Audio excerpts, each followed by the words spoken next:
surgeries have been backlogged at this point? Sure. Over the course of the pandemic, and particularly in the last few weeks, we have a little bit over 500 patients who have had their surgical procedures deferred.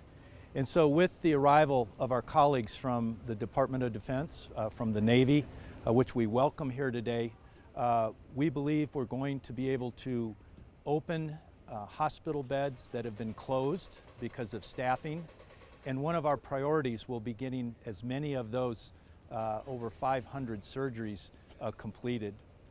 I might add, these are, when you would talk about deferred surgeries, certainly during the pandemic, time-critical surgery has been completed. But things like, so perhaps someone's had their cancer removed, but not yet had their reconstructive surgery. Operations that improve blood flow. Maybe somebody needs back surgery because of injuries to their, or chronic conditions to their back. So those are the types of things that when the hospital had so many COVID patients and because of the staffing shortages were some of the things that we've had to defer. So now with the arrival of our colleagues from the Department of Defense, we're really going to focus on getting as many of those surgeries completed while they're here for their month-long deployment. And I just want to make sure I'm understanding, what are they doing? The deployment team includes physicians, nurses, and also logistic administrators who will help with scheduling and the actual assignments. But the main core of the approximately 24 individuals are physicians and nurses, I believe respiratory therapists also. I think the arrival of the team from Department of Defense, from the Navy, is really helpful to our team. Our teams have done phenomenal work during the 2 years of the pandemic, but now as we enter this recovery phase, we need help getting caught up. In fact, this operation is called Clinical Recovery Augmentation, noting this shift to a recovery. We're certainly not back to normal, but we're trying to shift and get headed in that direction. And our colleagues from the Navy help us kind of accelerate that pivot, that transition. Psychologically and emotionally. Yes. You know, I've been trying to think through it, but when health professions is a very rewarding career, when you help someone overcome a particularly challenging health challenge as part of a team, that's the joy in this work. During the pandemic, it's a little bit been the same thing over and over. You know, so many patients with COVID, kind of the same, and severe disease, and unfortunately many who have succumbed to COVID-19. So it has been challenging on all of us, and particularly our frontline caregivers, our nurses, our respiratory therapists, our physicians. And so we have, I really want to compliment our Chief Nursing Officer, Tracy Nixon. We have a multi-pronged approach working to help our teams at this moment, and this is one of our first and most significant ways of helping those teams. It's hard to capture in words what this will mean for our teams as was mentioned. The reinforcements arrive from, we're really appreciative of the help from our Navy colleagues. I think it's going to mean a lot to them, but we'll learn that and we'll share that with you toward the end of this deployment. I'm really pleased to have the opportunity to work with our colleagues from the Department of Defense. I think both of us will learn a lot.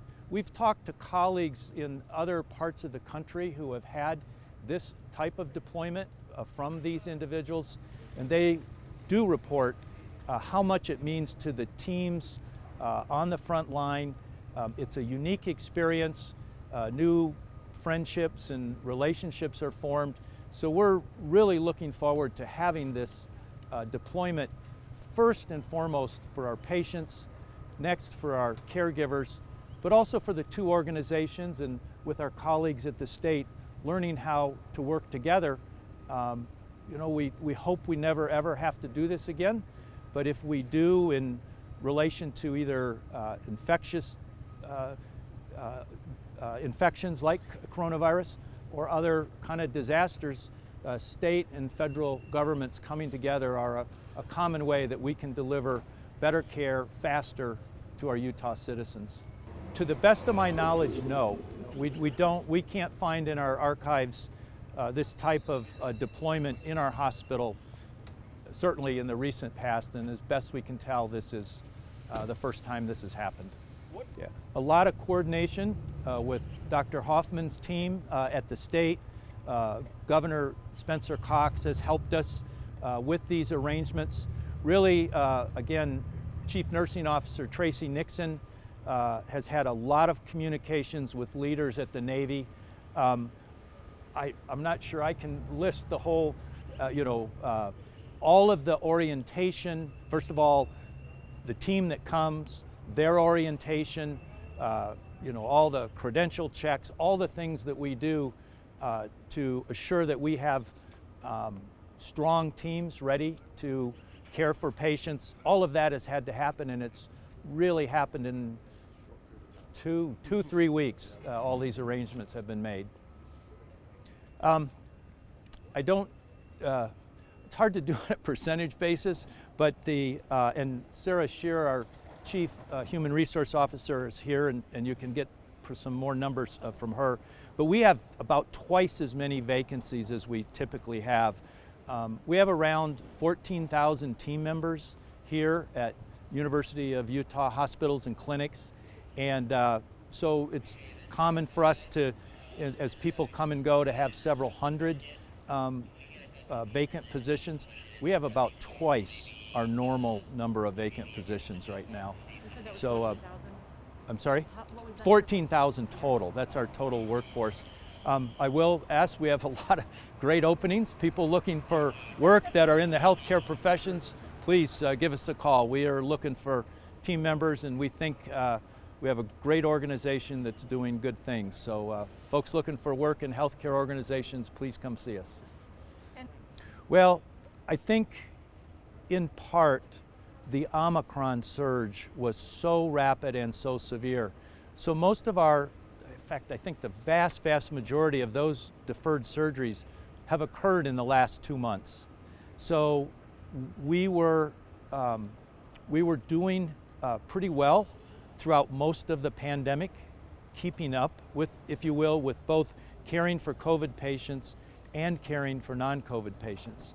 The Omicron surge was so high and so severe, and that's when kind of the staffing shortages, probably part of some of the greater employment trends that are happening in our country, people wanting to work from home and things like that.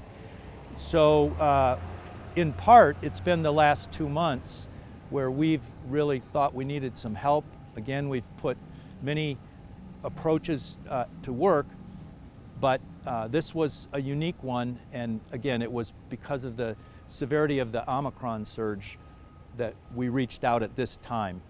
I think we'll make a good start. I don't know if we'll get everything done in a deployment during the time of the deployment, but we think we can get a really good start into catching up with those deferred surgeries.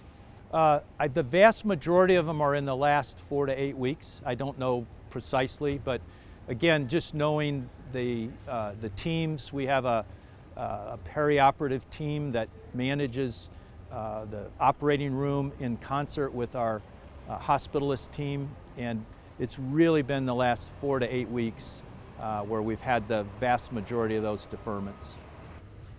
We've got a really long recovery ahead. Our state agencies are taking that very seriously as we do our future planning in terms of workforce preparation into the future for healthcare fields. We learned from our National Guard support that for every clinical person, we had 10 non-clinical people. There are some states that have been experimenting with training models, getting certified nursing assistant training programs for the National Guard as an example. so that they can both join the workforce if those are careers that they want to pursue, but also have a deeper base for future needs where we have clinical staff in our National Guard that are on hold for us to be able to use into the future. So those partnerships between Department of Workforce Services, educational entities, and the state to really create these kinds of paradigm shifts around how we prepare for the future. What do we take away? What have we learned from this pandemic? But we've got a really long recovery across a lot of the workforce ahead. So yeah, thank you.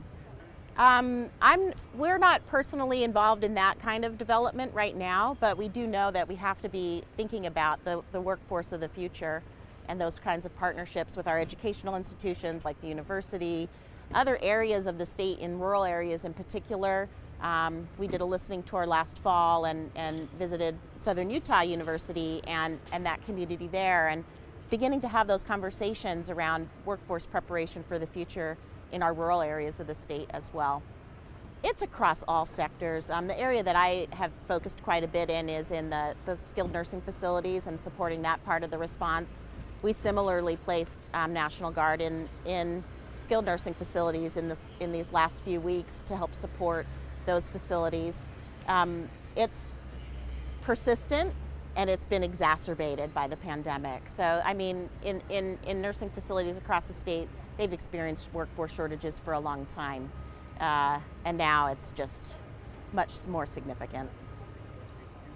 So we've seen, in terms of the shift in our case counts is dropping rapidly with Omicron, we've seen similarly the proportion of patients in the hospital with COVID-19 is declining, but the volumes of patients are still high because we're catching up all of the things that have been deferred. So hospitals still are operating near capacity, including in ICUs, related to that catch-up that's going to take a while for all of that deferred care. And so we expect that to continue, and certainly this deployment of the Department of Defense is going to really support some of that work too by opening up additional beds and really increasing the capacity. Right now, our rate limiter has been the personnel, the people. That's why we have to close beds in hospitals, is because we don't have enough workforce. So bringing this team in is really a remarkable asset to open up capacity and restore some more normal operations for the hospital.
Thank you guys so much for helping today. I'm our Chief Human Resource Officer, so I get to help people. So it's super fun. So where do you guys travel from? California. Camp Pendleton. Okay, so super fun. We're like happy. It's like, 15 degrees. This is nothing new. I'm not 100% sure who she is in terms of conversation. And this is warm. This is balmy. It's been super cold for us. I have been hoping for some brutally cold weather. Oh, actually, you're in luck. It's going to be really great to be back there. 3/4 of my luggage was all of my cold All your winter gear. My husband's like, think that's You're like, yes, it's winter. Huge puffy jacket.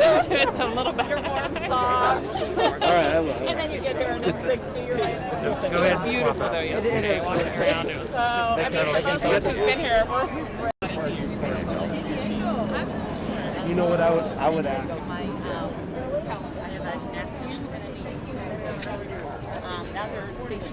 No, I was born in Salt Lake City, so. I like to ski, so. All right, guys. One second. Our OIC is right here. Hold on.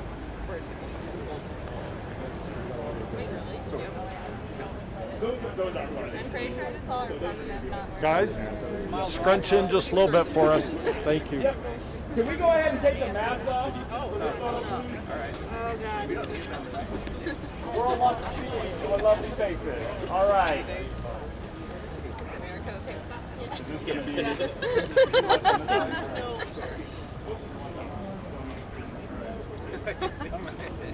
All right, on the count of 3.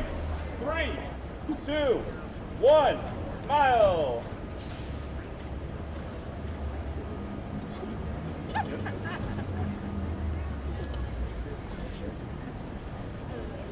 Media do what they need to do, and whenever y'all are ready, we'll transition to get the ready. See how fast you are. Smile.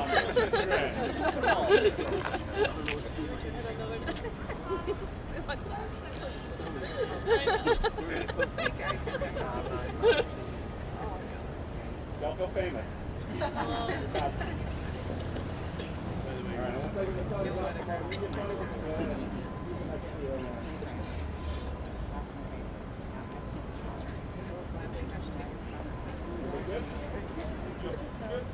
All right, University of Utah staff, we'll go ahead and move you in as well. All right, let's go.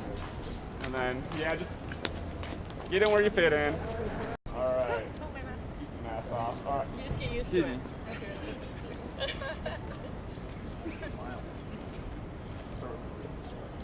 Can everybody scrunch in just a little bit more? Just a little bit. I know. 3, 2, 1. Smile. So a tradition here is flashing the U. Okay, I'm down for it. All right. It's a lot of points here. In Utah. All right. 3, 2, 1. Like it. Everybody got what they need? All right. Very good. I feel honored to be on the ground. All right, you guys, dive covers back and all that. Okay, to make sure that you are properly integrated into the hospital and we're enabling you to provide world-class patient care. All right, slide. All right, so here's our overall concept of the operation, okay? So we follow it very close, and we come in and we talk to the hospital about what their needs are, what's some of their issues, okay? And now we are at LAD, was yesterday for you all coming in. Okay, we're here at J. But the overall aspect of this is when you look at your air point of departure, we're going to utilize Salt Lake City. Okay, so if anybody has any emergency leave or any issues that they need to head back to home station is approved through your C2 and then up through the chain of command. Okay, we're going to go ahead and utilize the Salt Lake City airport as much as we possibly here at the hospital across all your different shifts. Okay, most likely we're not going to go more than 10. We're authorized 8, and we're able to enable you to get 2 more just due to the fact that you're about of the 30th. Okay, slide. Okay, concept of support. Everybody's on per diem, right? Okay, your hotel's at $128. Okay, I think your per diem per day is at $64 per day. Okay, so that's a lot of things that we dealt the hotels. Starting from the 4th to 7th of March and 9th to 12th of March, okay, USA Volleyball, USA Hockey, and USA Water Polo all have tournaments inside Salt Lake City. So if you're asking yourself right now, why to cooktops, to refrigerators to enable you to eat healthy and make you feel a little more at home, okay? Due to all of those tournaments that were coming in, we're able to work to get you from 4. Good aspect of this hotel is you're still 28 to 30 minutes away from the nearest ski resort, okay? All right? Still keeps you, at least I got a thumbs up from somebody. I got a lot of nervous laughter when I say that, right? Okay? Like sitting from some good dining options for you. You guys are about 8 to 7 minutes away from a grocery store, from Winco to Target, if you go south of the hotel. Okay? Other than that, we understand. Captain Sherry, ready to check? And we tell him he's on the wrong check-in for the 10 o'clock. You guys have rental cars. Any other questions when it comes down to your concept of support? Okay, good. Good, slide. All right. Good morning, everybody. I'm going to cover the medical concept of support, University of Utah Health. I-80 is going to be your main lifeline coming through. There are 2 urgent care sites that are midway, about 8 to 10 minutes distance, and then obviously the hospital is about 25 to 30 minutes, depending on traffic construction. So to roll 4 care, it will all be done at the University of Health, Utah. They accept TRICARE West. Again, if you have any issues that are non-emergent, please relay that to your C2 staff so we can get you the appropriate medical care as needed.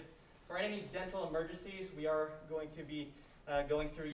Do not try to shove your buddy into your own vehicle and head up to the hospital. Please don't. If it is non-emergent, though, please utilize the GSA vehicle, appropriate PPE while you guys are in the vehicle, and head yourself. You guys all should have came with a 3-day PPE supply. If there's any issues with that supply or you run out, we do have a contingency PPE needs. I've toured the hospital. There's plenty of PPE for you guys, so that shouldn't be an issue. But there is a contingency supply in the event you guys do need it. For behavioral health, I will stress, let us know what help you guys need. I put up there the military crisis line or the suicide prevention line in the event you don't feel it needs to escalate to your command. But in the event it does, it is going to be Chaplain Lieutenant Colonel Gene Whitmore and Mr. Keaton Francis. Mr. Whitmore's number, if you guys are ready to copy it down, is 801-716. Mr. Keaton is going to be your behavioral health support. And then moving forward, COVID health protection, force health protection guidelines. We're still under Force Health Protection Guidance 18 under DOD. So what that means is, in the event that you are symptomatic or test positive, you will undergo isolation for 5 days. If you are symptomatic but relieve within 24 hours, does anyone have any questions with this slide? All right, next slide. All right, so this is an awesome tool. We'll make sure that your command team has these slides in the event you guys need this flow chart. Again, if you are feeling sick or ill, please let your C2 know. We'll get you the appropriate testing and health protection guideline 18 and quarantine for 5 days, or isolate for 5 days, and then on the 5th day, or after the 5th day, you will return to work with a mask. Anyone have any questions on this? All right, next slide. In an environment where you will be exposed to potentially patients with COVID-19, so quarantine is out of the question. We are going to do buffer first. Okay.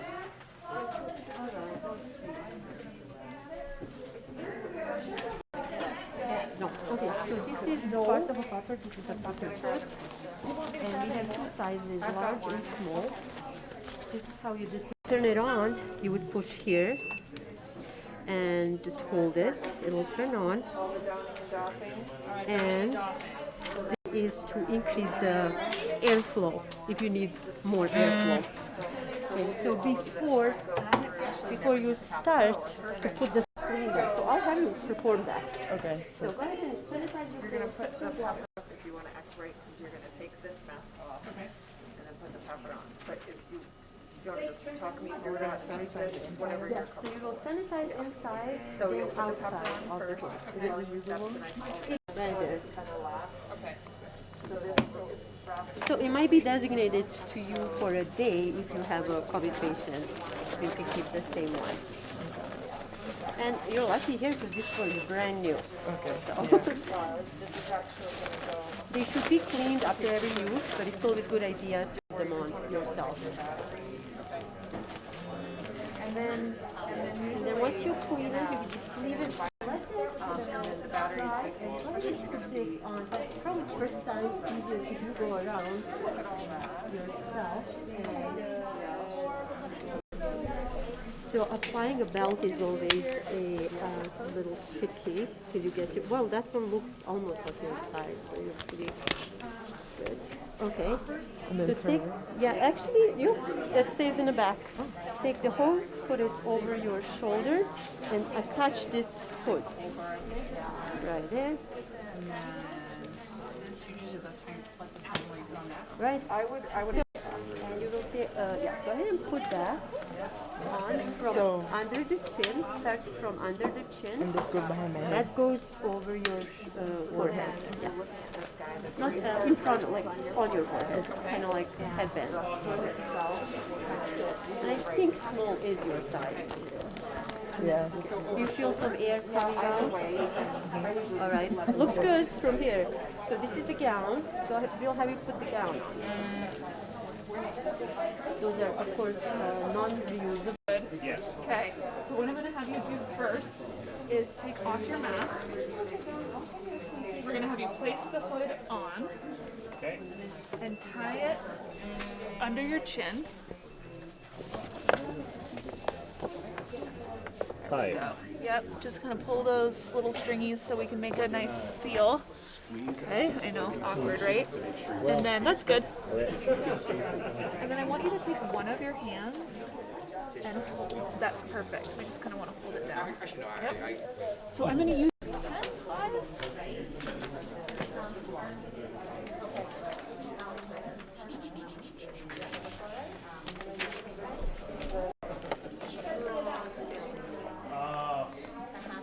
I don't really smell anything. You taste it?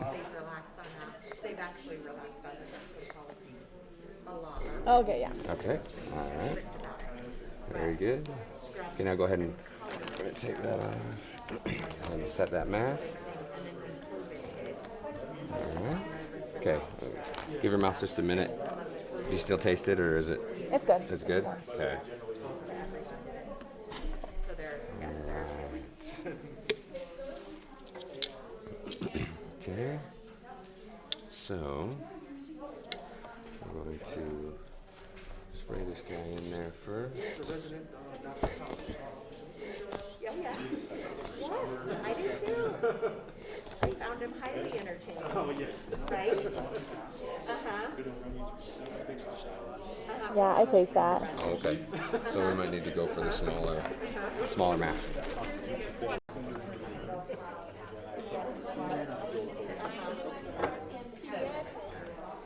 Okay, that's our 30 squeezes. We'll see if you can taste that.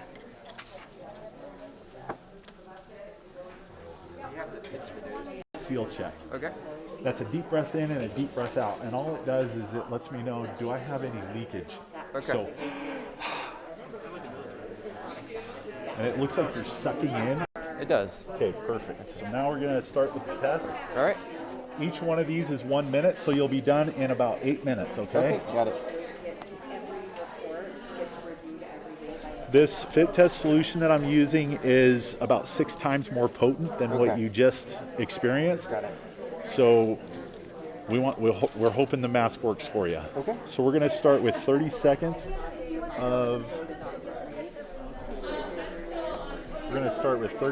of normal breathing. Here we go. Definitely highly entertaining watching the show, but did a few times on the screen. But yes, there's some places. Same procedure here. I'm going to tie it tight around your neck, and then you'll hold it. Hold that a little tighter. Not to strangle you, but. And then same thing, I'm going to do up to 30 squeezes, and you'll tell me the second you can taste it. You ready?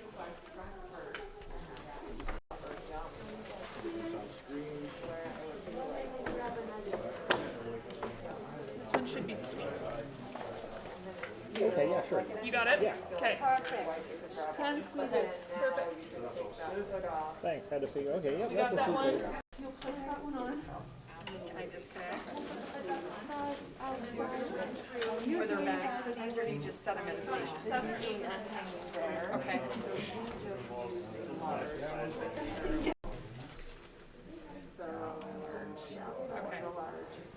So we're going to be having you do normal breathing for the first minute, deep breathing for the second minute.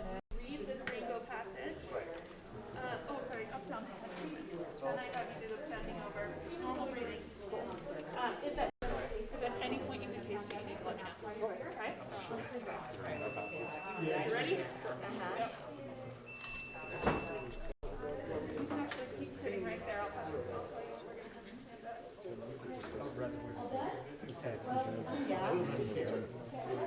Is that still in the basement? It's already down by the wall.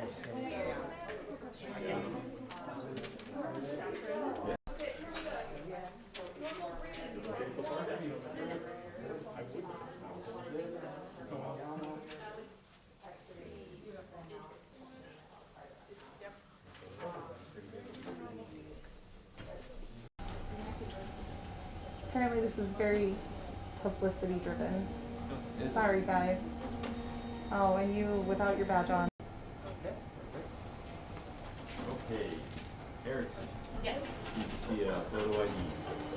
And what's your UID number? 604-2206.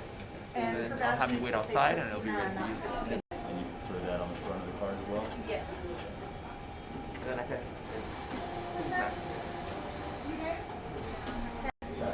Don't have UIDs, so they would be what, like a consultant or vendor badge? So an actual vendor badge, you need that sort of template? Take your mask off. So I'll take it right off. 3, 1 after. 1, 2. Perfect. And are you a clinical nurse as well? Yes. You have a BSN? BSN.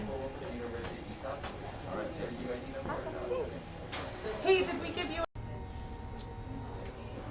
What's your middle initial? Can you guys at least take their photos while we're here? Okay, all right, we'll do that. Thank you. Okay, all right, cool. Thanks. Bye. Okay, yeah, let's get your guys' photos and we'll come back with your UIDs. Fair enough? Since we gotta use that room as well, I'm not very good on military. I have no clue what kind of benefits you guys get. Okay. Because of your. I heard you had one that said you I could don't know go, who's so. supposed to be Okay, sitting that's next, nice. but they're gonna be like, listen here, girl, I said 1140, and I'll be like, I am so bad at that, sorry. Okay, cool. Yeah, you do We have did not get over here in enough. Okay, awesome.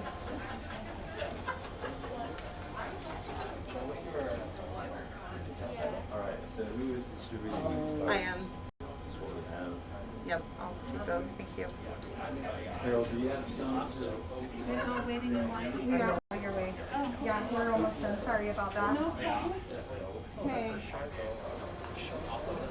Yeah, right? All right. All right. Need a photo ID? That's you. Definitely. Haley. Arlo? Yep. Bollinger? Bollinger? Yeah, thank you. What are you guys doing? I'm gonna find you in our system. I got Yeah. ARLO? Yep. Okay. Count of 3. What? 2, 3. Yeah, we can't. Oh. There you are. It's magic. All right, step forward like 6 inches. Sorry, my camera's out of focus. Let's get you in focus. Thank you guys. Cool beans. Everyone who's not done. If you could walk towards me and then walk back to that position. Sorry, my camera's having issues. Yep, you're good. Okay. So I'll take it right on 3. Ready? 1, 2, 3. It's good. Thanks. Thank you.